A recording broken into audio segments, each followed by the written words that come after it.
Well, hello there, Rebel Rooster Modeling viewers. It's good old Terry here on this 15th, this rather very nice, pretty darn good day out here in Hell's Armpit on December 15th, 2025.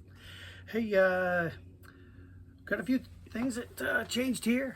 Changed my working area a little bit, and then I'm going to change it a lot a bit once I've got some stuff moved out of the garage here, and I'll show you that when it comes to it. But the news, I had yeah, I got been sick a lot, so I got a sinus surgery, and I didn't know how bad my nose was until I got that done. Suddenly I can smell all the thinners and everything that everybody's been complaining about. So anyway, now I see what they're talking about. And I went blind, man. I used to be able to get by with these 1 1/4s to build the models. Everything else is fine, just with my plain old eyes. But I got these glasses, the old ones, the 125s, which worked for a little while. And then I got like real, like you're old now glasses, and they're bifocals. So that kind of sucks. So now I got 4 pairs of glasses. I got the old 125s for just regular building, my old man glasses, my 3 times for building glasses, and my 6 time for building glasses. So I'm turning into a regular Fred G. Sanford. That's S-A-N-F-O-R-D period for those of you who watch the show with all these eyeglasses. But hey, anyway, modeling stuff. Decided I was going to do a pair of these Hasegawa 148th Mustangs, and couple things with those. I was feeling a little lazy on these, so I decided what I was going to do is just do them with the landing gear up. And when I saw the bottoms of the wings and saw how shallow those wheel wells were, that just confirmed it for me. I was like, well, good. I'm definitely going to be doing them wheels up now because those shallow wheel wells just look awful. And then I found out that they're so shallow, in fact, that you can't even put the doors on the model without doing a whole lot of cutting and shaving and sanding. And I'm just like, yeah, screw it. I'll just put it with the gear down and hope nobody looks on the underside, you know. But hey, anyhow. So anyway, where that brings us to the next subject, that's pretty much the subject of this video here, is the metals. My two go-to metals for quite some time have been Mr. Metal Color. By Mr. Hobby. It's that one that some people brush on. I airbrush it on with some Mr. Rapid thinner and then buff it out really, really nice. Let it dry good and hard, and you know, I go from there. And the other one that when I really wanted it to look good and shiny was the Plate Silver Next by Mr. Color as well, which, as I understand now, what I've been reading in various places, that they're both out of production. So I got to go to a B Team Metal now, and that's these ones right here, which you can't see yet, but you'll see very soon. And I'll take you right into that. So here we go. Here are the contestants, and believe me, I've tried them all, and these are kind of where the finalists are. Sorry for the shaky camera here. Of course, Alclad. A lot of people love that Alclad. The fairly recently kind of new Mr. Hobby Super Metallic Series and the AK Extreme Metal. Now, the Extreme Metal, when it originally came out, was an enamel formula. This one's a new lacquer formula, and for those of you looking to maybe try this out, you'll know this is the newer formula because when you look at the label, you'll see right here, see if I get pointing pencil to go up there, high quality lacquer-based paints. So the old label, it doesn't say that, it says something else on there, but that's how you'll know you got the new ones. And the old ones, actually, I kind of like those too.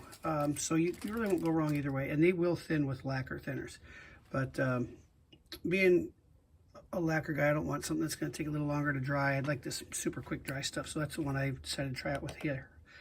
I took 2 fuselages from my Tamiya A6M roof. And I even tried out, it's kind of hard to see here with the angle, but the I don't want to knock these over because it'll be forever to set them back up. But the AK Interactive True Metal, which is a, it's not an oil. People keep calling it an oil. It's actually a wax. It's a polishing wax. And this one I'm just going to kind of take out of it right away because I was most unpleased with this.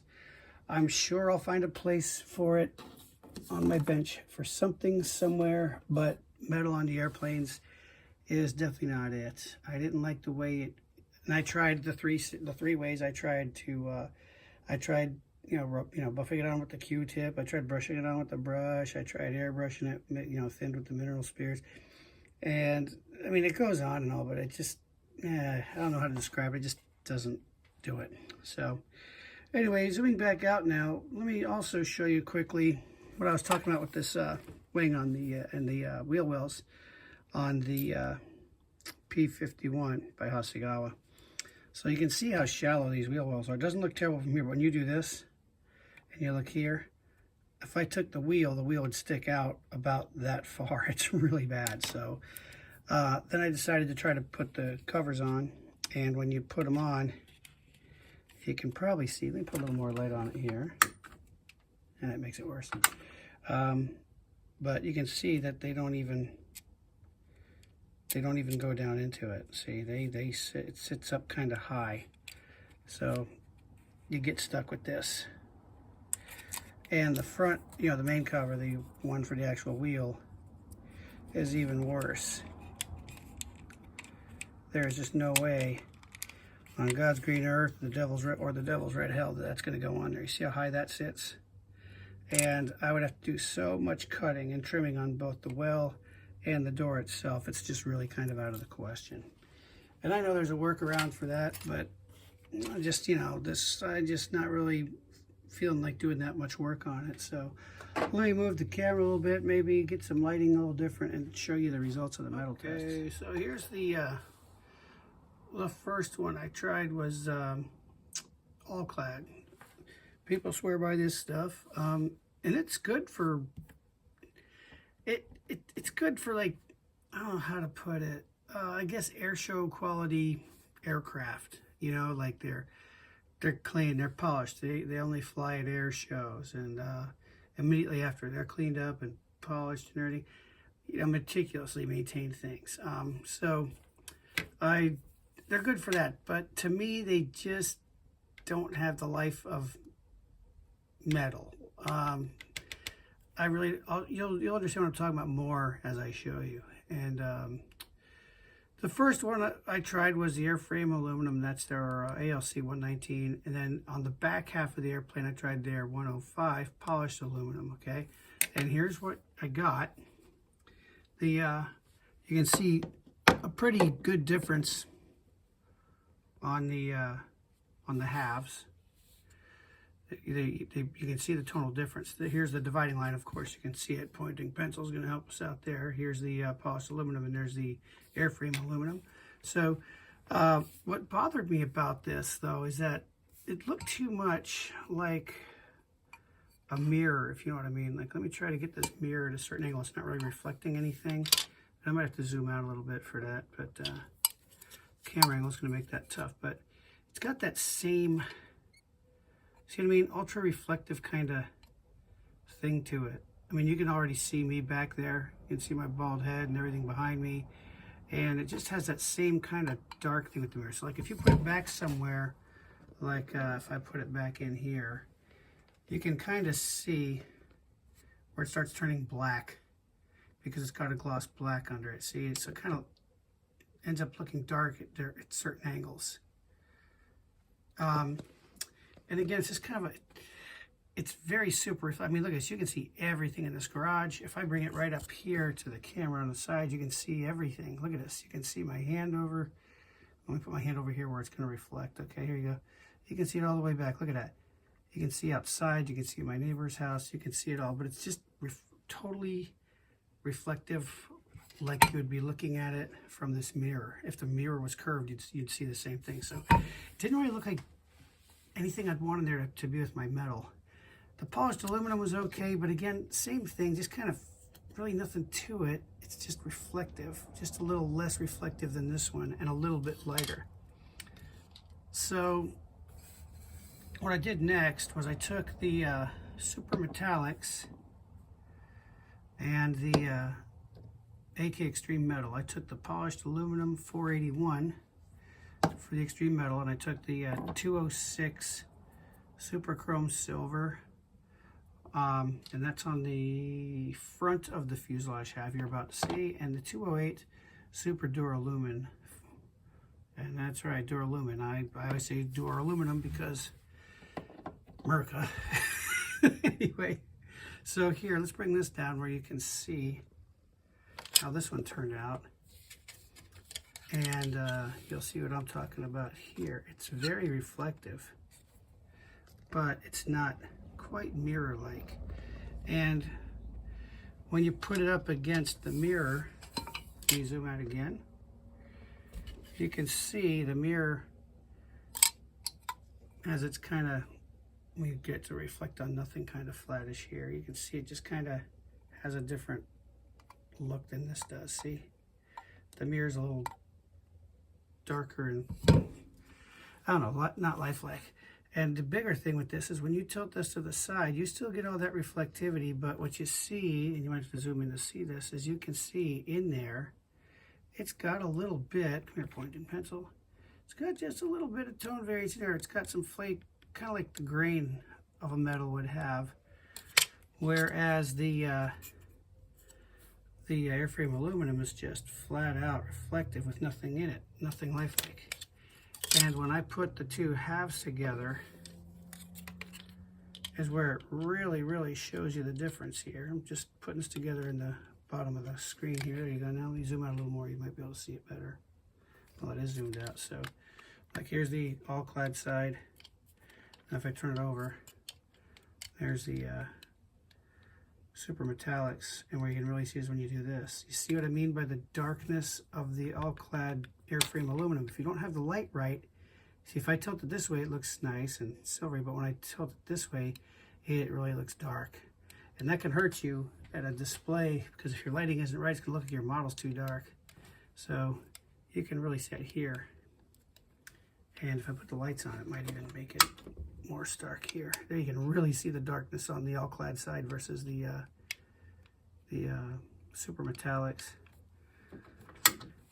So the back of it, so here's the order is, here's the 206 in the front, and that's the super chrome silver. Then on the middle section here is the super duralumin. So what I'm thinking is I might do this for like P47s. It's a little lighter. The super duralumin for Mustangs, you can see it's also super reflective. And then the back is where I got the AK Extreme Metal and used that. That's even more, look at that. You can see me talking to you in the vertical stabilizer there all the way from back here, see?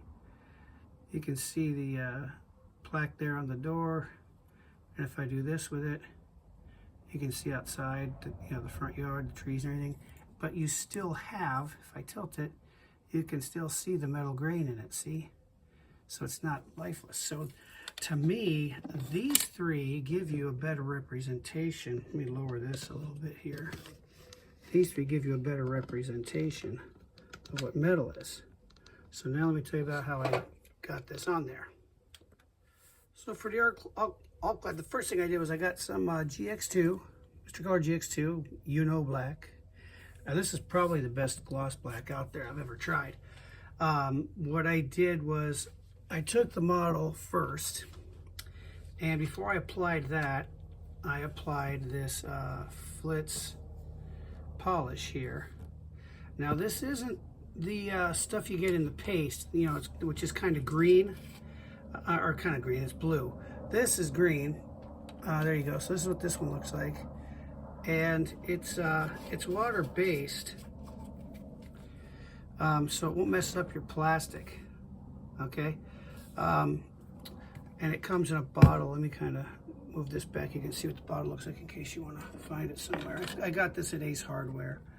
But anyway, I applied that to the model, buffed it out nicely.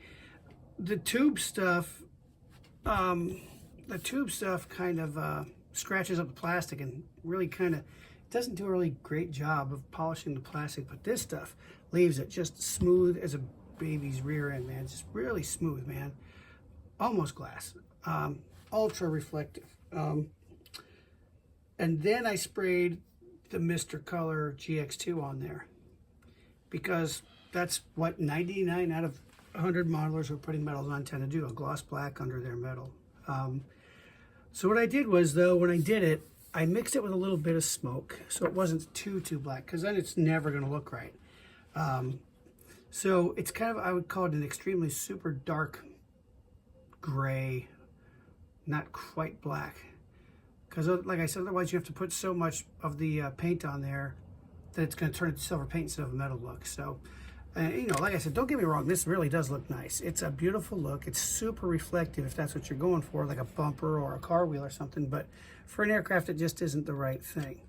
But anyway, in the front half, like I said, was the airframe aluminum, which this is from their High Shine series. Some people, they've had trouble with it because one bottle's good, one bottle's bad. I've had good luck with it, for the most part. I'd say probably, I've used it about, what, 11, 12 times. I'd say 9 or 10 of them came out good, and the other 2, I was probably something I screwed up. But on the back is the polished aluminum. And so anyways, I just sprayed them with a my Iwata HP CS. That's this one right here. It has the 0.35 needle in there. And I put just about 2 drops of Mr. Rapid Thinner to 10 drops of the paint. And I shot it, I shot it a light coat to where it just started showing up. I let it dry a little bit, buffed it. And I repeated that until eventually it built up pretty well. And I let it dry a good hour, and it passed the tape test beautifully. And what I was buffing it with between each coating was, I lightly buffed it with this shop towels, you know, these shop automotive towels. I used the side, not with the fibery looking side, but the one with the dots on it. You see the difference? So you see here, you see a bunch of dots. This is the fiber side. This side tends to scratch a little bit, but the dot side seemed to do nothing to it but buff it nicely. And after about, I'm gonna say 5, 6 coats, I think is where it peaked out, and I stopped there. Same with the airframe aluminum. And you can see my thumb mark on the back where I was holding it while buffing. But anyway, so there you go with the Alclad. Now, I'm going to put it up next to the one I did with the Super Metallics and the AK, and you can really see readily a difference. I mean, they're both super reflective, but you can really see why one looks like a glass mirror and one looks like metal sheet, you know, metal that's been polished up or is brand new. So the front half of that, again, I used the Super Metallic Super Chrome Silver too. And it just came out really nice. What I did with this one was I didn't use any base underneath it. I just polished the plastic with the flitz, just like the other ones.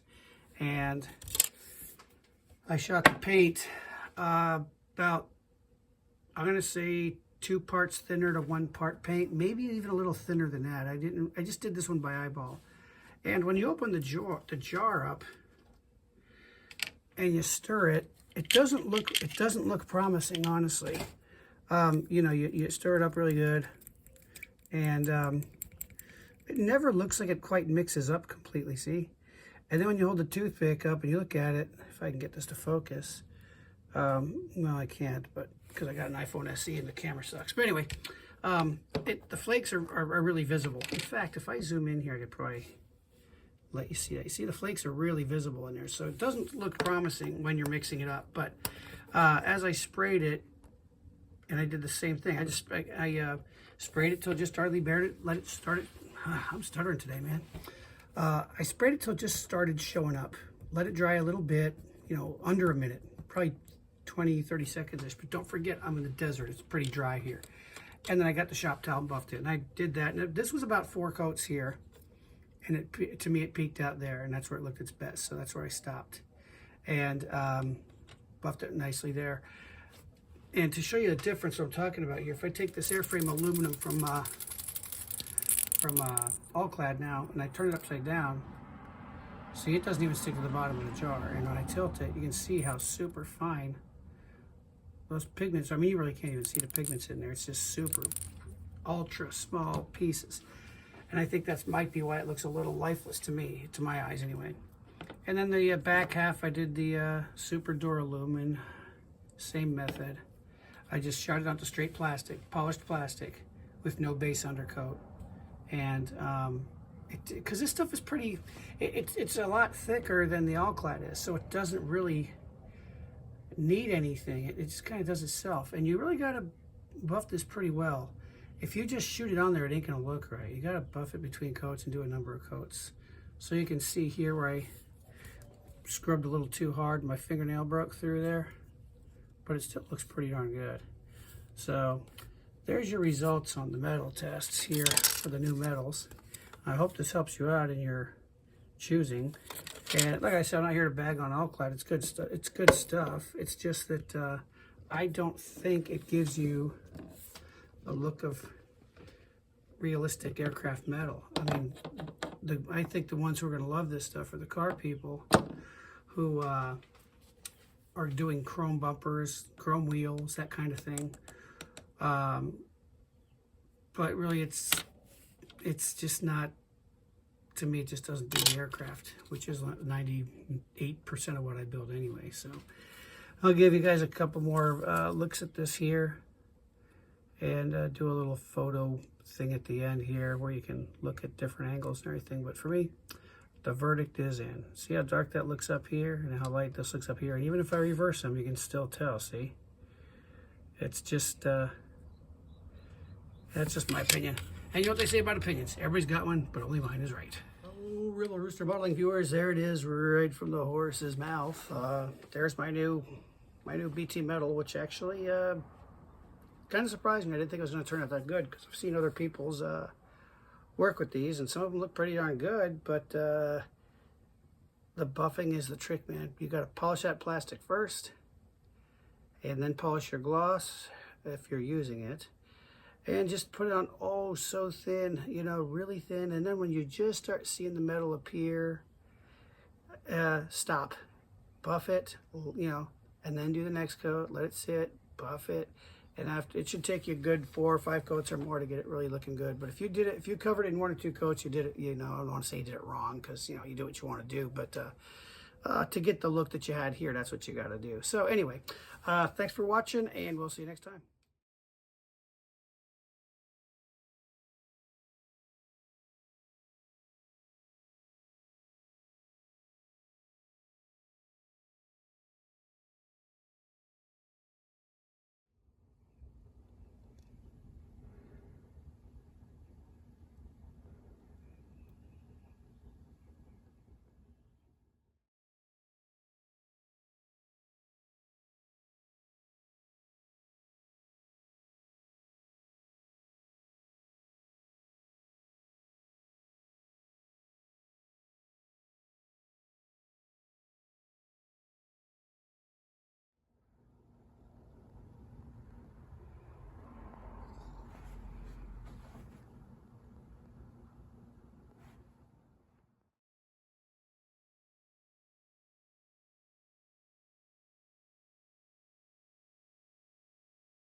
Fix that.